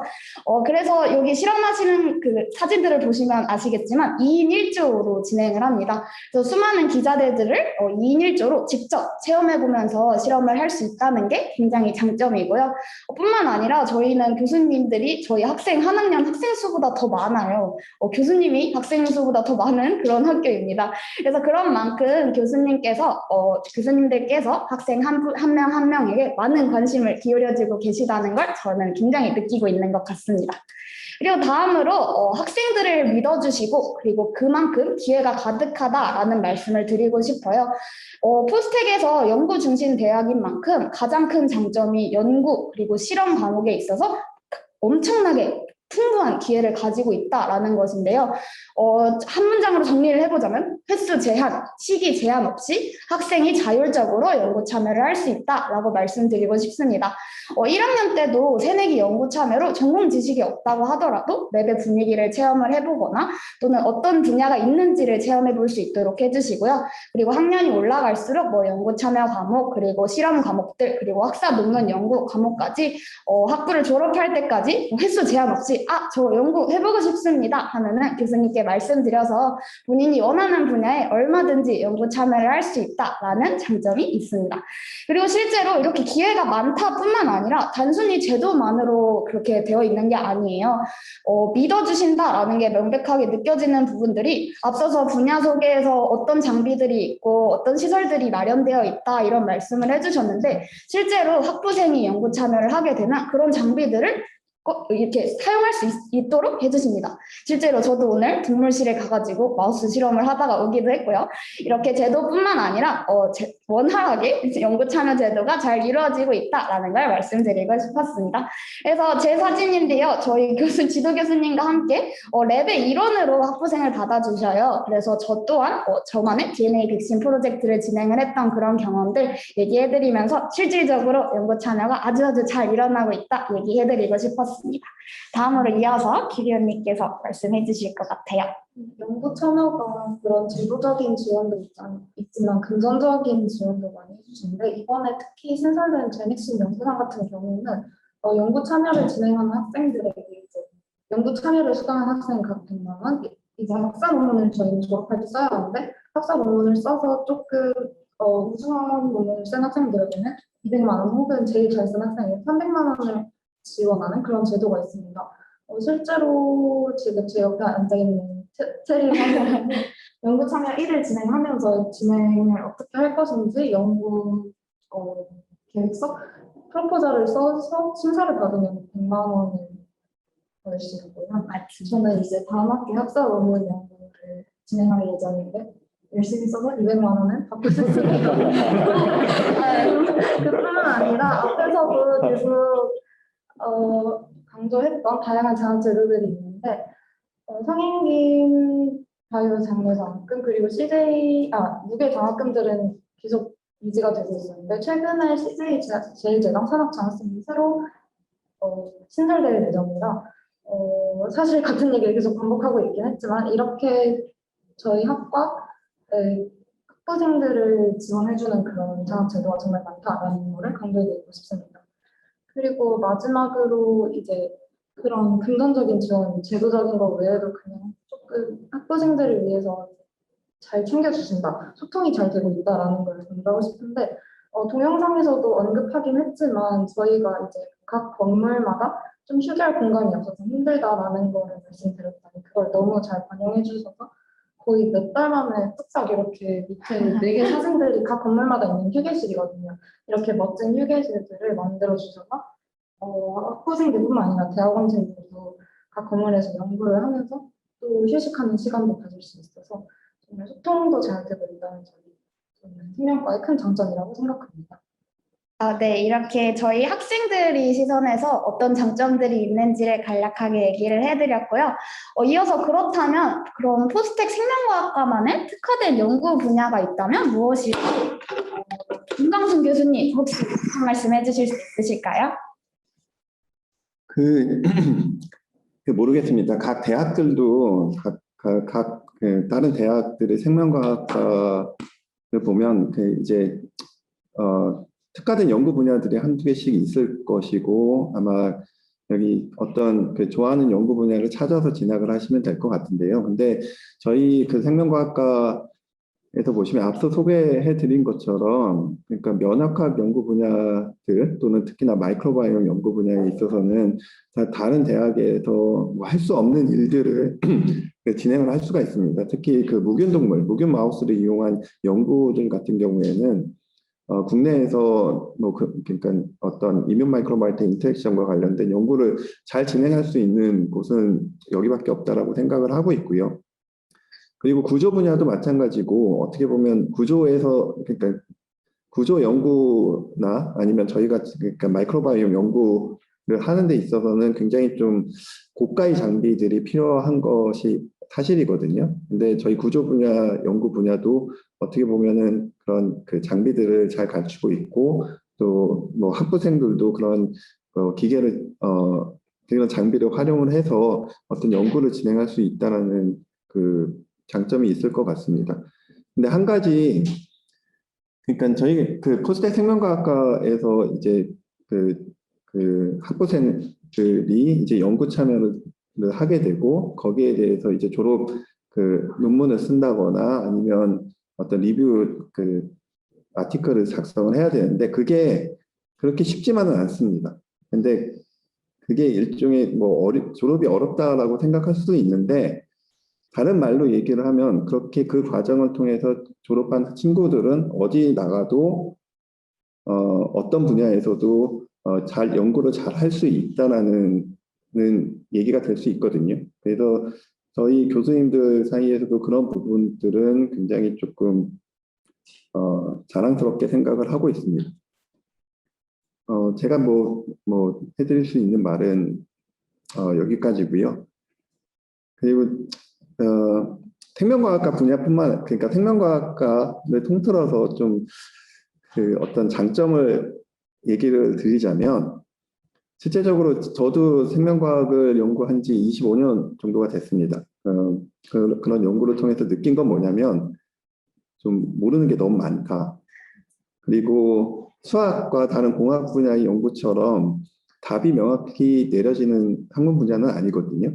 그래서 어떤 자기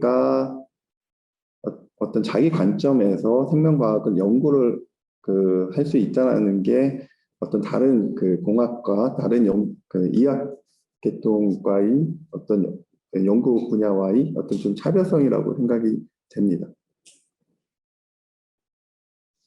네, 교수님께서 해주신 말씀 너무 감사하고요. 실제로 저도 선배님께서 졸업하시고 사회를 나가셔가지고 들으신 말씀이 이런 것도 해봤어? 이런 말을 들으셨다고 하시더라고요. 그만큼 정말 많은 풍부한 경험을 학부 때부터 할 수 있다는 게 가장 큰 특장점이 아닐까 생각합니다. 다음으로 포스텍 생명과학과의 연구 그리고 학업이 궁금해요 라는 질문이 많았어요. 그래서 이 질문에 대해서 먼저 최규하 교수님께서 답변해 주실 수 있으실까요? 예. 그 다음 슬라이드 좀 넘겨보시겠습니다. 요거는 저희 생명과학과 들어오시면 생명과학과에서 전공 필수 과목입니다. 아까 우리 교수님께서 생명과학과만의 특화된 것을 잘 설명해 주셨긴 했는데요. 생명과학은 여러분 잘 아시다시피 그 과학의 역사를 보면 수학, 화학, 물리가 지나서 그 모든 학문들이 사실 최근에는 21세기가 와서는 생명과학에 이렇게 모아지고 있습니다. 그래서 생명과학만의 그 아주 특화된 거를 이제 최근에 이제 그걸 학문으로 나와진 게, 잘 보시면 여기 보시면 세포생물학, 그다음 생화학, 분자생물학, 이렇게 커리큘럼이 아주 잘 짜져 있는데요. 생명 자체에 대해서 그 분자 수준에서 개체 수준까지 여러분이 배울 수 있게 잘 커리큘럼이 짜져 있고요. 그 다음에 아까 여러분이 우리 학부생이나 그 동영상에서 여러 번 강조를 했지만, 그러한 것들을 이제 실험으로 배울 수 있게, 실험적으로 직접 배울 수 있게 커리큘럼이 잘 짜져 있습니다. 그래서 여기 보시면 생명과학 실험 원리론과 실습, 그 다음에 현대 생명과학 실험 수업이 절묘하게 잘 조화를 이루고 있습니다. 그래서 세포생물학, 그 다음 생화학, 분자생물학뿐만 아니라 실험 과목들이 1학년부터 4학년까지 절묘하게 잘 조화를 이루고 있습니다. 그래서 이 부분 중에 특히 그 실험 과학 쪽은 우리 박순열 교수님께서 조금 한 번 더 강조를 해주시면 고맙겠습니다. 사실 저희 생명과학 분야가 다른 학문과의 좀 특징 중에 하나가, 저희 분야는 그 어떤 현상을 관찰하는 데서 시작이 되거든요.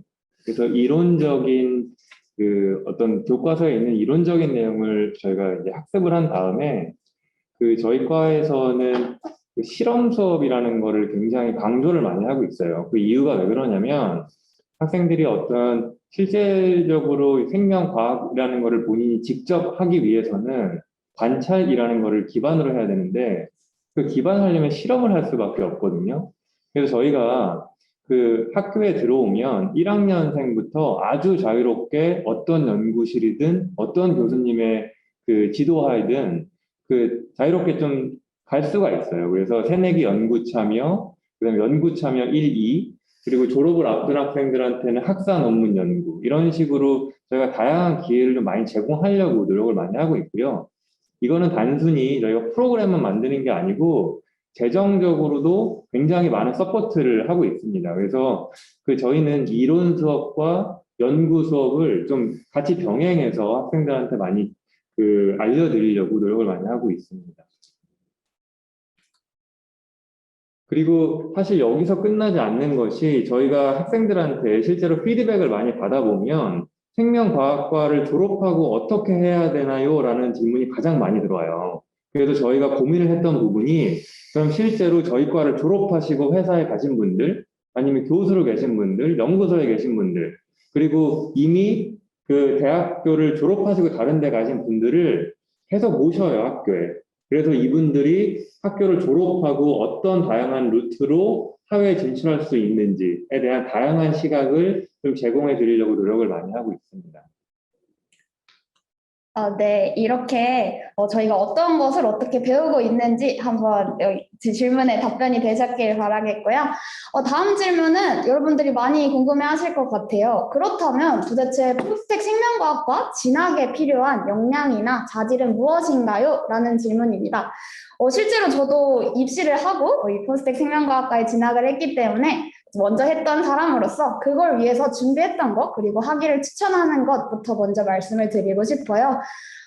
제가 말씀드리고 싶은 건 왜 꼭 포스텍 생명과학과인가? 라는 것에 대한 질문을 스스로 찾아보시길 바란다라는 것입니다. 앞서서 생명과학과의 다양한 장점들과 어떤 시설들이 어떻게 있는지 이런 것들을 얘기를 해드렸는데 그렇다고 해서 그래서 나라는 학생에게는 왜 꼭 포스텍에 진학하고자 하는 이유가 있을지를 한번 생각해 보시면 좋을 것 같아요. 그래서 학과 홈페이지에서 뭐 연구 분야나 어떤 시설들을 갖추고 있는지 이런 것에 대해서 많은 정보들이 있으니까 여러분들도 찾아보시고 이 질문에 대답을 해보시길 바라겠습니다. 그래서 여러분들이 포스텍 생명과학과에 와서 어떤 미래를 꿈꿔가고 싶은지를 굉장히 구체적으로 계획을 해보기를 추천을 해요. 실제로 저도 어떤 연구실에서 저만의 어떤 연구를 하고 싶어요. 그리고 동물실에서 이런 것도 하고 싶습니다. 이렇게 어필을 했었거든요. 그리고 실제로 그 꿈이 이루어져서 지금 연구 참여를 하고 있기도 하고요. 그러니까 여러분들이 포스텍 생명과학과에 와서 본인과 생명과학과가 그리고 포스텍이 시너지 효과를 어떻게 낼 수 있을지에 대해서 고민을 해보시고 담으시면 좋겠다라는 생각이 듭니다. 그리고 그렇다면 교수님께서는 혹시 어떤 자질이 필요하다라고 생각을 하실까요? 예. 이게 더 중요할 것 같아요. 우리 학생이 좋은 말씀을 해주셨는데, 제가 이제 여기 부임한 이후로 우리 여러분이 직접 생명과학과나 좀 포스텍에 지원을 하면, 포스텍 시험 하려면 면접을 봐야 될 거잖아요. 면접 때 보는 여러분의 자질이 있습니다. 그 자질은 뭐냐면 꼭 생명과에 해당되는 건 아닌데, 모든 과에 해당되겠지만 그래도 분명히 생명과에도 꼭 필요한 자질이라고 할 수 있습니다. 아까 동영상에서도 나왔었는데 첫 번째는 여러분 생각하는 힘. 여러분이 이미 사실 이거는 초등학교, 중고등학교 때부터 수업을 듣고 있잖아요. 선생님들한테 배우고 있는데 우리 선생님들이 여러분한테 교실에서 가르치는 게 생각하는 힘을 가르칩니다. 그래서 대부분은 시험을 보는 거는 사고력 중에 여러분 단기 사고력을 많이 묻고요. 포스텍에서는 그거 외에도 장기적인 사고, 뭐 예를 들면 1시간 안에 대답할 수 있는 거 아니면 10년을 계획할 수 있는 그런 장기적인 사고를 또 물어보기도 하고요. 그 다음에 중요한 거는 이제 여러분 논리력입니다. 로지컬하게 어떻게 연구를 할 수 있는 걸 많이 물어봅니다. 그 다음에 마지막으로 뭐 면접이 끝나고 항상 물어보는 게 있습니다. 여러분이 정말 포스텍 생명과 포스텍에 오고 싶냐? 그건 여러분 스스로의 내부에 생긴 그 욕망, 포스텍에 오고 싶어 하는 그 마음을 많이 물어봅니다.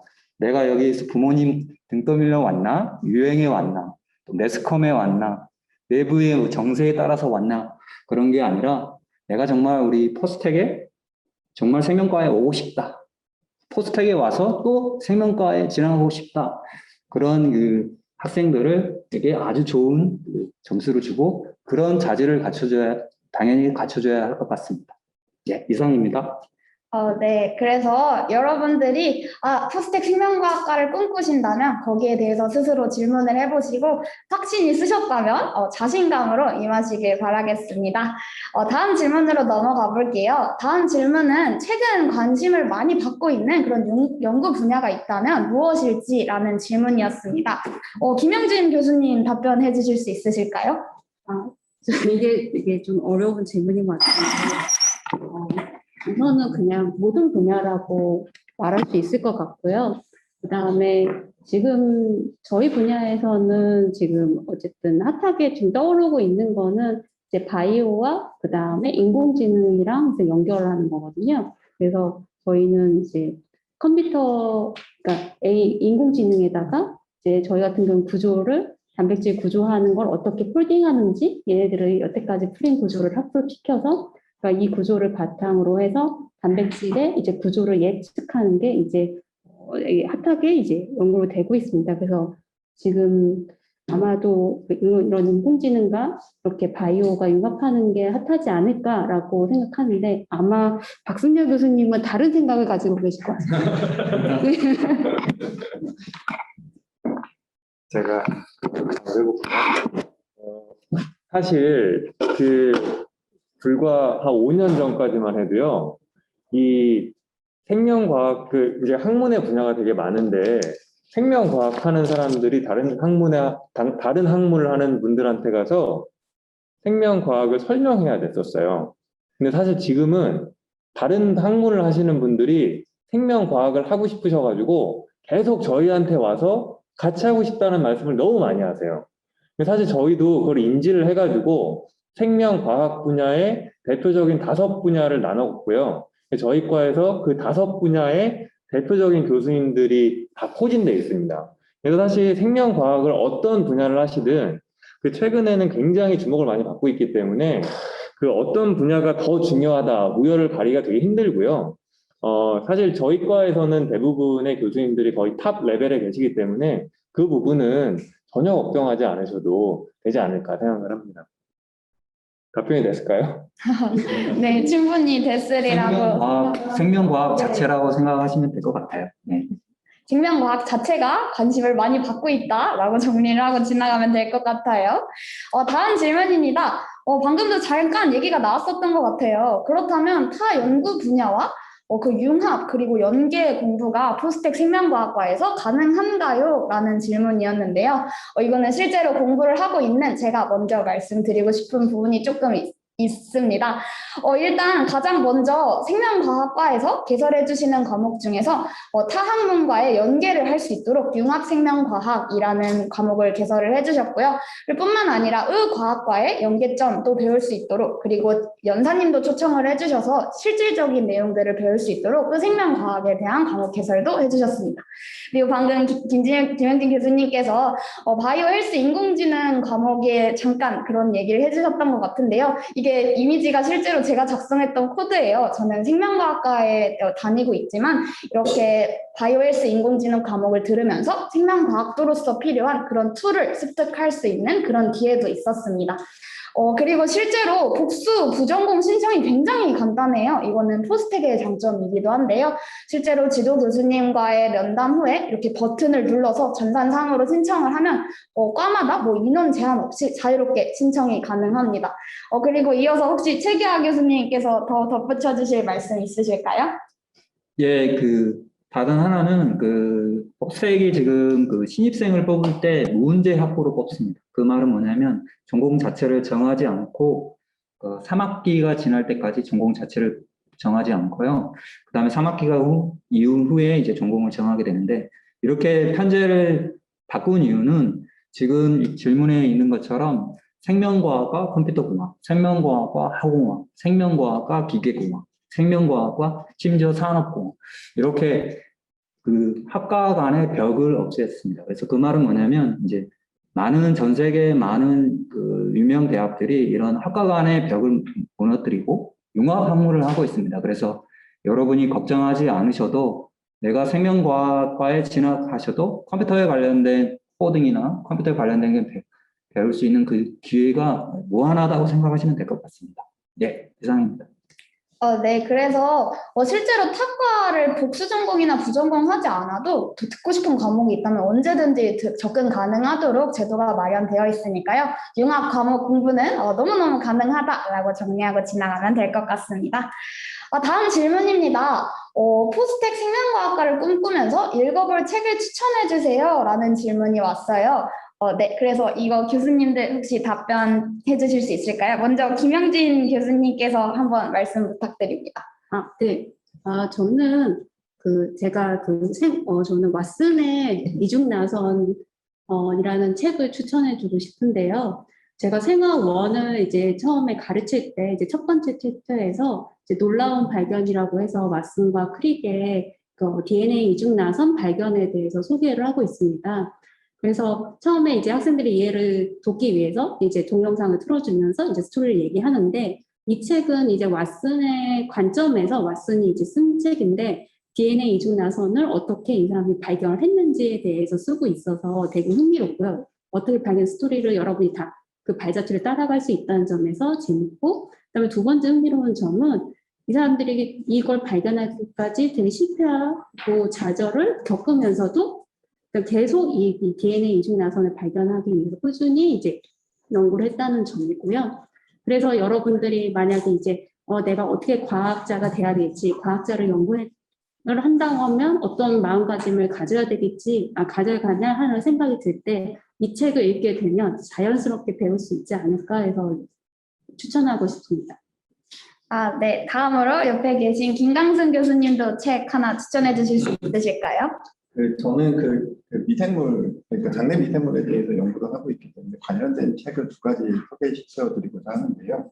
하나는 연세대 김은빈 교수님이 쓰신 나는 미생물과 산다라는 책과, 그리고 다른 하나는 더러워도 괜찮은 책이 있습니다. 그 두 책을 한번 공부해 보시면 일단 장내 미생물에 대한, 공생 미생물에 대한 어떤 연구에 대해서 조금 많이 알게 될 것 같습니다.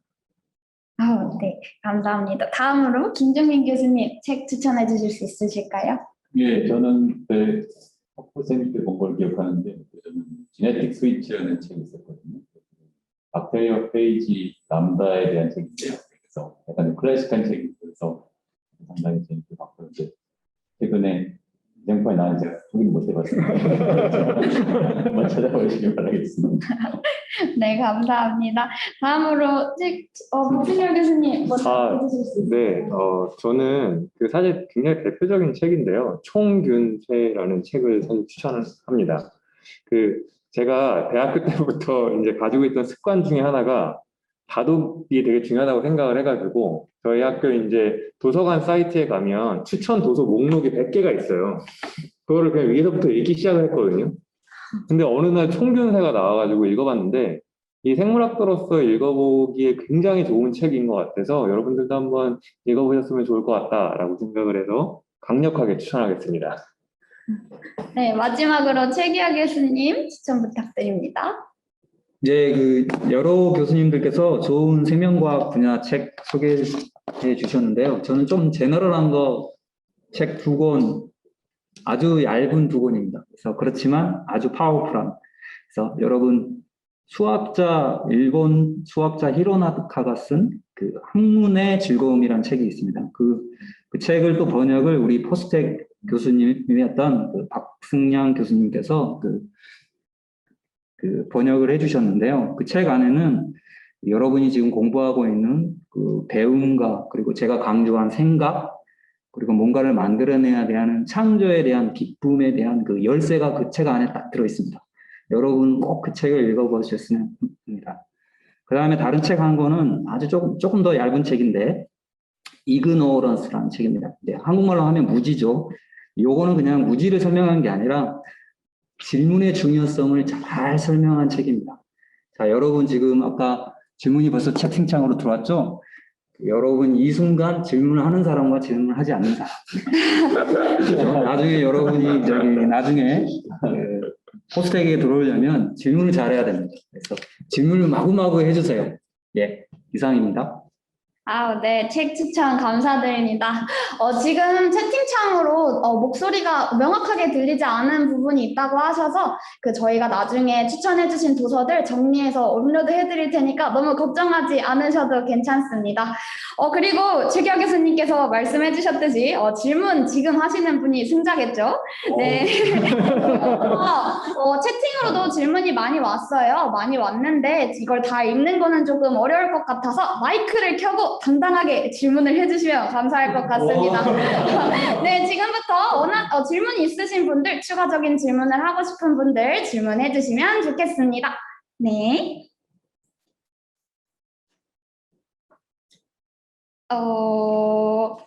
처음이라 어려운가요? 혹시 여보세요?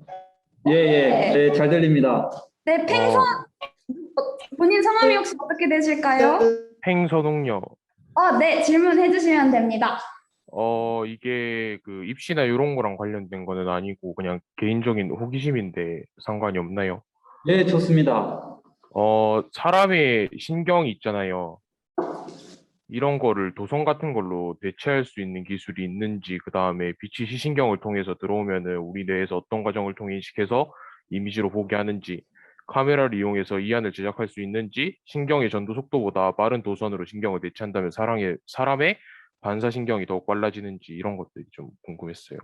네, 그 신경을 대표하시는 교수님께서 딱 있으면 그거에 대해서 대답을 해주실 수 있을 것 같은데, 제가 아는 분야에서 대답을 하면 현재까지 뇌과학에서 직접까지 뇌가 시신경을 눈이 인지를 하고 뇌가 어떻게 발달을 해서 마지막까지 작동하는 원리는 여전히 미스테리이고 많은 신경학자들이 연구하고 있는 것 같고요. 반면에 AI 관련해서 기계공학적인 것들은 이제 상당히 연구가 많이 된 것 같습니다. 이 정도면 대답이 됐나요? 예, 감사합니다. 예. 그래서 연구해야 될 게 많다라고 생각하시면 될 것 같아요. 다음으로 또 질문하고 싶으신 분이 있으시면 질문하겠습니다. 좋습니다. 네. 좋습니다.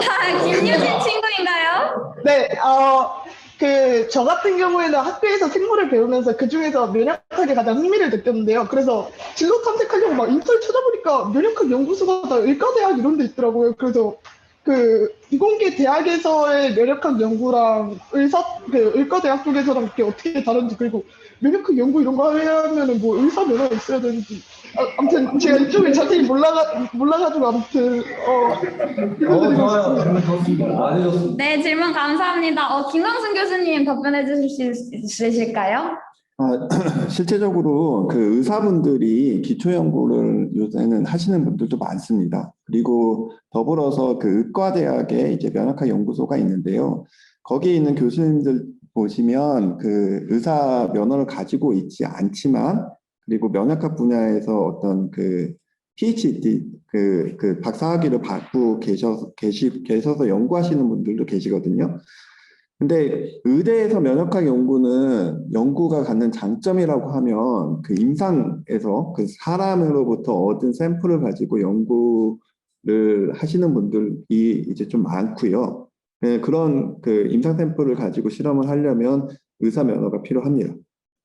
근데 이제 보통 그런 그 임상 샘플을 가지고 면역학 연구를 하는 데 있어서 그 단점은 뭐냐면, 실제적으로 사람한테서는 뭐 대조군, 실험군 만들어가지고 그런 그러니까 된 그 실험을 하기가 굉장히 힘든 면이 있거든요. 그래서 근데 이제 사실 그 생명과학 분야에서 면역학 실험을 한다라고 하면, 물론 생명과학과에서 면역학 실험을 할 때 임상 샘플을 가지고 면역학 실험을 하시는 분들도 굉장히 많이 있습니다. 근데 생명과학과에서는 그것과 더불어서 어떤 동물 실험, 특히나 마우스를 이용한 그 실험을 주로 하시고요. 그 마우스 실험 같은 경우에는 아무래도 동물 실험이다 보니까 우리가 원하는 조건을 가지고, 그러니까 그 대조군들을 다양하게 만들 수가 있고요. 그리고 실험군도 다양하게 만들 수가 있어서 좀 더 어떤 그 그 파인딩을 좀 더 명확하게 제시하는 게 가능하다는 장점이 있습니다. 제가 거기에 첨언을 하나 더 할까요? 왜냐하면 저는 이제 미국에 있을 때 하버드 대학교에 있었는데 거기서 이제 면역학과에 있었어요. 그래서 좀 설명을 잘 드릴 수 있을 것 같은데 그 의사 선생님들께서는 그 환자에서 샘플을 받아올 수 있는 그 면허증이 있으시잖아요. 딱 거기까지이신 것 같고요. 실제로 이분들이 면역학을 연구를 그 생명과학에서 하는 것만큼 깊이 있게 하시지는 않으세요. 그래서 미국에서도 제가 있던 기관에서도 실제로 연구를 하시는 분들은 생명과학에서 면역학 박사학위를 받으신 분들이 더 깊이 있게 연구를 하신다라고 생각을 하시면 되고요. 그 생명과학과에서 연구하는 면역학이 조금 더 기초적이고 펀디멘탈하고 그 응용 가능성이 충분히 높다 이렇게 이해를 하시면 좋을 것 같습니다. 네, 답변 감사합니다. 충분히 답변이 됐을 거라고 생각을 해요. 네, 유진 친구 답변 됐나요? 네, 감사합니다. 네, 감사합니다. 자, 다음 친구 질문 있으시면. 네, 본인 성함이 어떻게 되시죠? 전채윤인데. 네, 질문해 주세요. 네, 제가 그 학교에서 지문을 읽다가 알게 된 게 후천성 유전에 관련된 거였는데 이런 질문해도 괜찮을까요? 혹시 관련된 교수님 있는 것 같아서. 네, 괜찮습니다. 싶은데. 네, 감사합니다. 후천성 유전이 된 그 유전체가 이게 줄기세포로 복제를 했을 때 그 후천성 유전도 똑같이 복제가 되는지에 대해서 그게 좀 궁금해서 질문드리고 싶은데 대답이 혹시 괜찮으실까요? 예, 그 부분은 제가 유전학이니까 제가 대답 드리겠습니다. 그래서 저는 유전학을 강의하고 있고요. 사람 쪽은 아니지만 뭐 다양한 생물들의 유전학을 강의하고 있는데 선천적 그 유전 질환은 소위 말하면 그 부모 세대부터 이미 그 돌연변이가 생겨서 질병을 유발하는 거고요.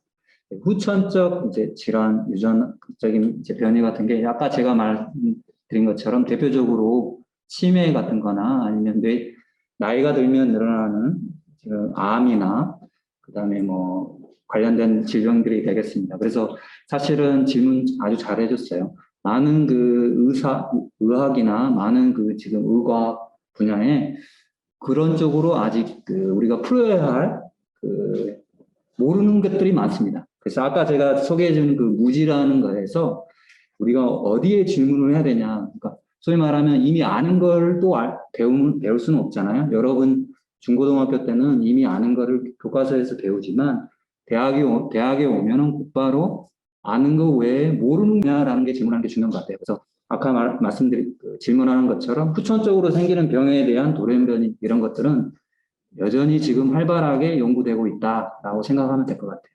답변이 됐나요?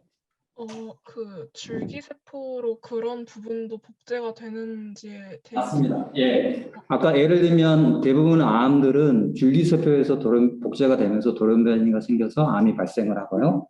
그 다음에 뇌질환도 뇌가 발생을 하면서 그 세포 분열이 많은 부분에서 돌연변이가 시작돼서 그게 이제 분열로서 이제 우리가 그 뇌 발달이 되는 거잖아요. 그때 이제 돌연변이가 쌓여서 뇌질환이 생깁니다. 그래서 그게 이제 결국에는 부모한테 얻은 질병이 아니라 내가 이미 태어나서 내가 발달을 하면서 또는 나이가 들어가면서 돌연변이가 쌓여서 생기는 질환이 되겠죠. 예.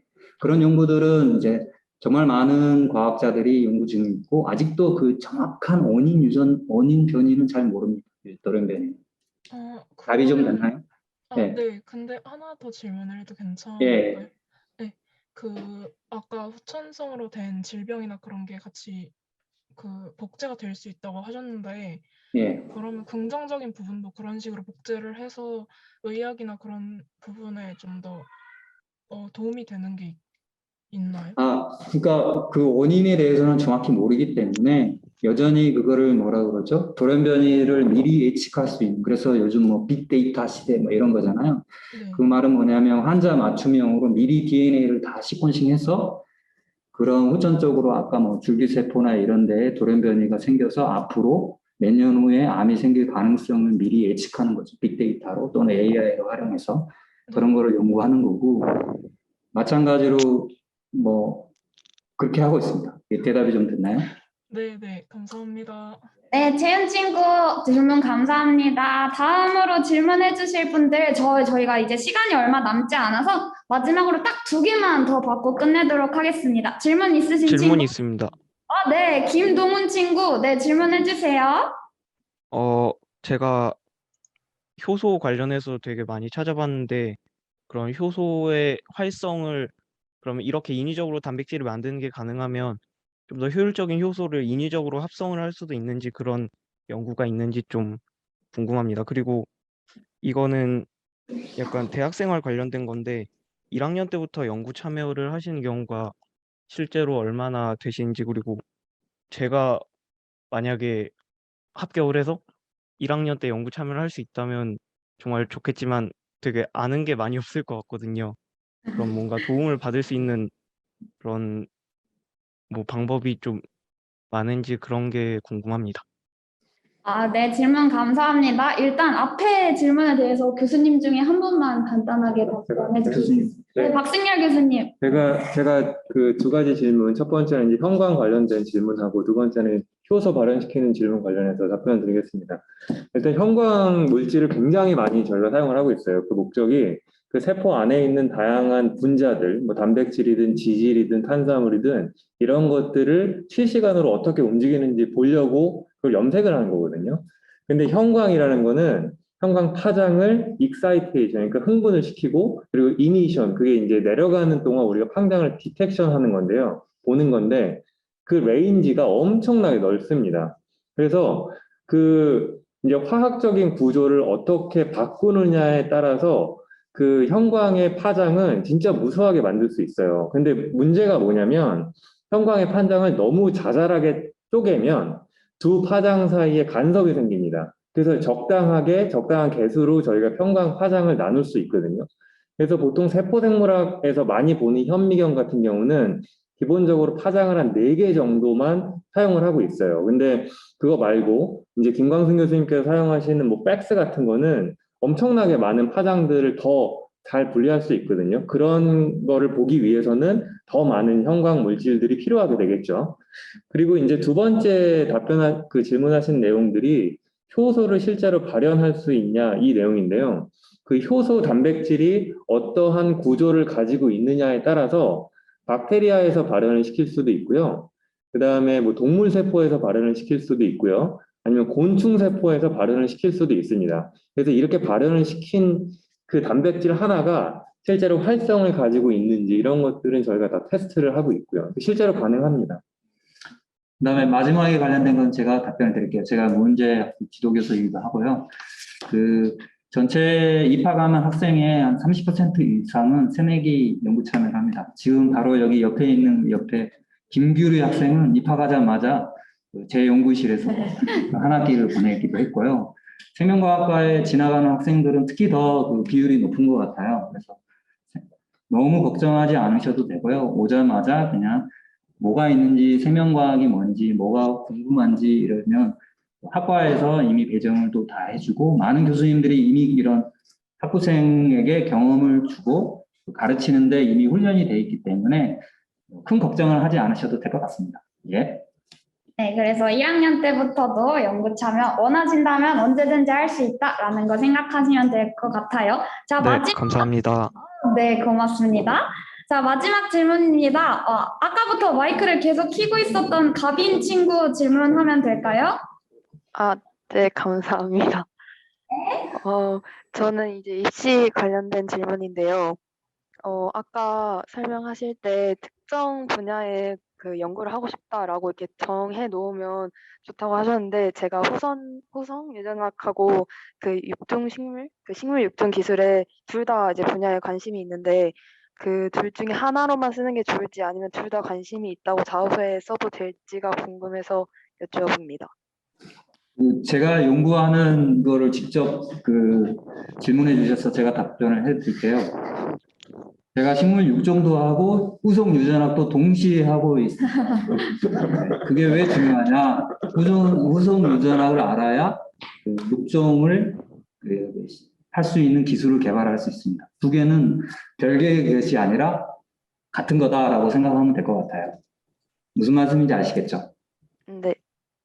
네, 그래서 본인이 꿈꾸는 게 있으시면 그걸 그대로 담는 게 진실된 표현이고 자신감이 더 붙을 수 있는 방법이겠죠?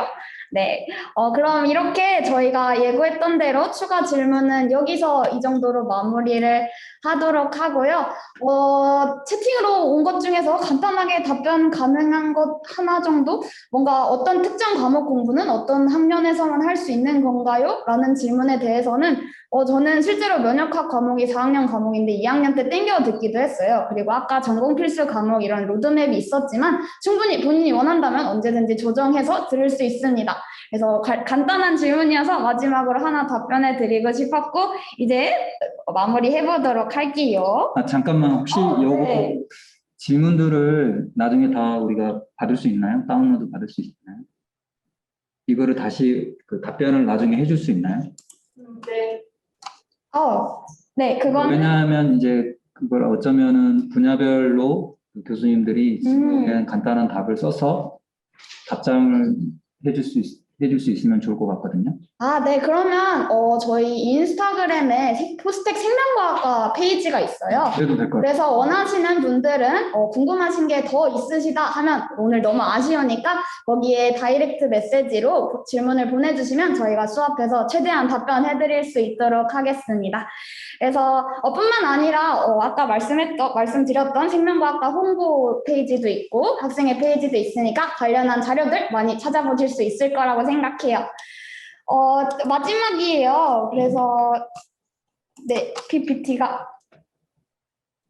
안 넘어가네요. 네, 마무리 멘트 한마디만 하려고 했는데 그래서 최규 교수님 먼저 얘기해 주실 수 있으실까요? 오늘 벌써 저기 생명과학과 설명회 한다고 했는데 벌써 1시간 반이 빛의 속도로 지나갔습니다. 아마 여러분 많은 그 고교생들에게 우리 생명과학과 서구하는데 이 자료들이 또는 이제 동영상이나 교수님들 설명, 질의응답들이 큰 도움이 됐으면 좋겠고요. 포스텍에서 볼 수 있으면 좋겠습니다. 제 답변은 네, 그래서 최기하 교수님께서 말씀해 주셨고 제가 해드리고 싶었던 말은 마무리 멘트는 포스테키안을 꿈꾸는 친구들이라서 이 자리에 이렇게 관심을 가지고 찾아와 주셨을 거라고 생각해요. 본인이 꿈꾸는 거 열심히 준비하셔가지고 포스텍 생명과학과에서 볼 수 있었으면 좋겠습니다.